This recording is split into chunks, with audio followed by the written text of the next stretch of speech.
The knife stopped midair, hovering above the steak he hadn't yet touched. His hand, steady as stone moments earlier, trembled as he unfolded the paper folded neatly in half beside his plate. A note slipped there so quietly, so deliberately, he hadn't even noticed until now. 4 words, written in hurried, looping script, stopped him cold. "I know your truth." The air around him seemed to shift. The hum of conversations, the clinking of silverware, the aroma of charred beef rising from the plate, all of it receded into silence. He looked up sharply. Across the crowded dining room, the waitress, slender, weary-eyed, with hair tied back in a loose bun, stood as if nothing had happened.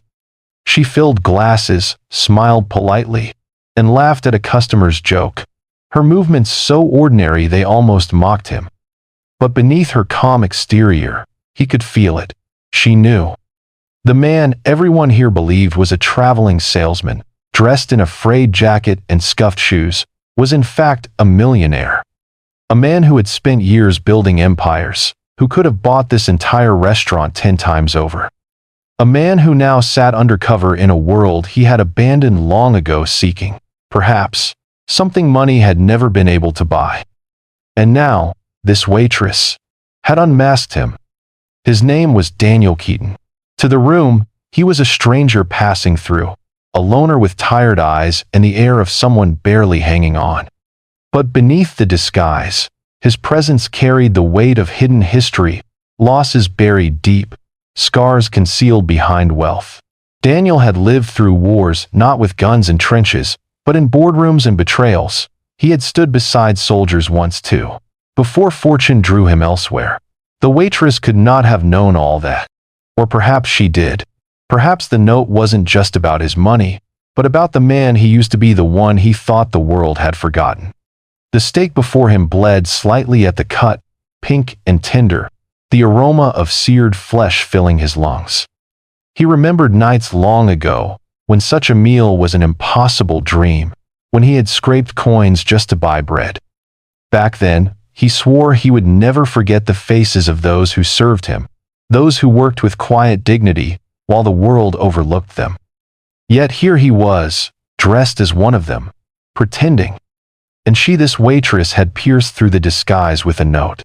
Daniel Keaton had not been born rich. He was born in a rusted trailer park on the outskirts of Cleveland, where winters seeped through thin walls and summers baked the ground beneath bare feet. His father worked nights at the steel mill until the mill shut down. His mother cleaned houses she could never afford to live in. Daniel grew up watching his parents wear themselves down to dust, proud but beaten by a system that gave them scraps. At 18, he enlisted in the army. The uniform fit poorly on his wiry frame, but he wore it with pride. He learned discipline, sacrifice, and the silent dignity of men who knew tomorrow was never promised. He lost friends overseas, men whose laughter still echoed in his ears during sleepless nights. He returned home with medals in a drawer and ghosts that followed him everywhere. After service, he clawed his way through college on the GI Bill, then into business. At first, his ventures failed 3 times, bankrupt. Each failure carved humility into him, but he learned, adapted, and eventually struck gold in technology, building systems that others dismissed as impossible. By 45, he was a millionaire many times over. Yet with wealth came isolation. Relationships thinned. His marriage collapsed under the weight of endless work. His daughter, now grown, barely spoke to him.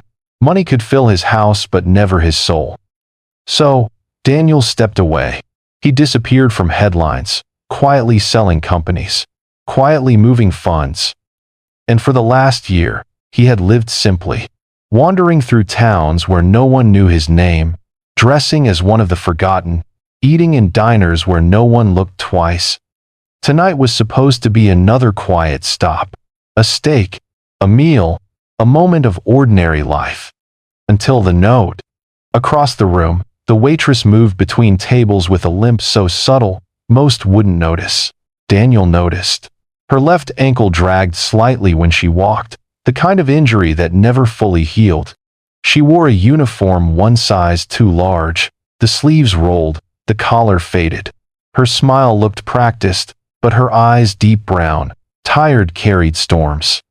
When she approached his table earlier, Daniel had noticed something else. She hadn't looked at him like the others did. Most customers dismissed him at a glance. Just another drifter. She had studied him. Not rudely, but knowingly, as if weighing him against some memory. Now the note sat folded on the table beside his untouched steak, heavier than lead. He thought of standing, of leaving without a word. But something in her composure kept him rooted. She wasn't mocking him. She wasn't extorting him. Her quiet act carried neither greed nor threat. It carried truth. And truth Daniel knew was heavier than money. Minutes passed. His fork remained idle, his knife resting against the plate. Every sense sharpened, the clatter of a dropped spoon across the room, the hiss of beef on the open grill behind the counter, the smell of onions caramelizing in butter. Yet above it all, the awareness of her, the waitress who knew. When she returned to refill his water, her hands did not shake. She poured steadily, offering the same polite nod she gave every customer. But as she leaned closer, she whispered so quietly he almost doubted he'd heard. Not everything stays hidden. Then she was gone again, moving to another table before he could respond. The other diners remained oblivious, lost in conversations and laughter. No one else noticed the storm brewing at this one table, the silent standoff between a man who built empires and a woman who saw through them. Daniel's chest tightened. What did she want? Why reveal knowledge so dangerous, yet so delicately? Why him? Why now? His instincts honed from years in combat zones and boardrooms told him this was no accident. This was deliberate. And deliberate things always carried consequence. When his plate was nearly cold, she returned one final time. This time, she placed no water, no bread. She set down another folded slip of paper, smaller than the first. Without a word, she turned and walked away. Daniel's hands felt heavy as he unfolded it. Inside was not a threat, not blackmail. It was a plea. My brother served with you. Afghanistan, 2007. Corporal James Rowan. You saved him once. He died later that year. But he wrote home about you that you were the only officer who treated him like a brother, not a pawn. I recognized you tonight.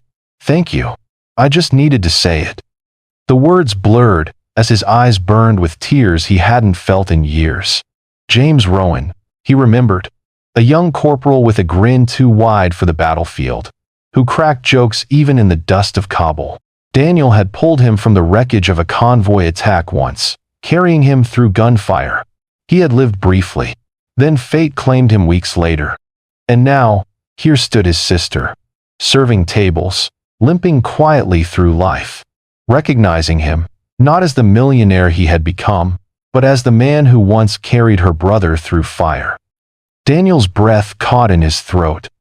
In that moment, words formed silently in his mind. The world measures wealth in numbers. Soldiers measure it in lives carried from the fire. Some debts are not written in money, but in memory. Silent dignity needs no audience. It only needs truth. He folded the note again, pressing it to his chest. Slowly, Daniel rose from his seat. The room quieted, sensing something in his posture. He walked across the restaurant, past watching eyes, until he stood before the waitress. She froze, tray in hand, uncertain. He didn't announce himself. He didn't reveal his fortune. Instead, he placed a small black card on the counter, one few in the world had ever seen. A card tied to a fund he had created years ago, hidden under charitable arms, designed for the families of fallen soldiers. He slid it toward her. His voice, quiet but steady, carried across the hushed room. For James. Her lips trembled as she picked it up, realizing what it was. That card held access to support that could change her life forever. Housing, education, healthcare, all quietly funded by Daniel's wealth. No publicity, no headlines, just honor. Tears filled her eyes, spilling despite her effort to hold them back. She whispered, "Thank you." Daniel only nodded. Then, Without fanfare, he turned and walked out, leaving his untouched steak behind. The room remained silent, the weight of what had transpired lingering long after he was gone. Daniel disappeared into the night as quietly as he had arrived. He would move on, as he always did, another town, another disguise. But the note in his pocket reminded him of something he had nearly forgotten: that true wealth was not measured in what one kept, but in what one gave. The waitress, now holding the card against her chest, knew her brother's sacrifice had not been forgotten. His memory lived on, carried by the man who once saved him in fire and now honored him in silence. And so, in that quiet steakhouse, amidst the ordinary clatter of dishes and murmurs of strangers, two lives crossed in a way that neither would ever forget. Because, sometimes, a simple note can stop even a millionaire, cold not out of fear, but out of remembrance, honor, and truth. If this story moved you, take a moment to reflect. Respect is not owed to titles or fortune. It is owed to the silent battles we never see, the sacrifices carried quietly by those around us. Wherever you're watching from, share your thoughts below. And if you believe silent heroes deserve to be remembered, subscribe for more stories like this one.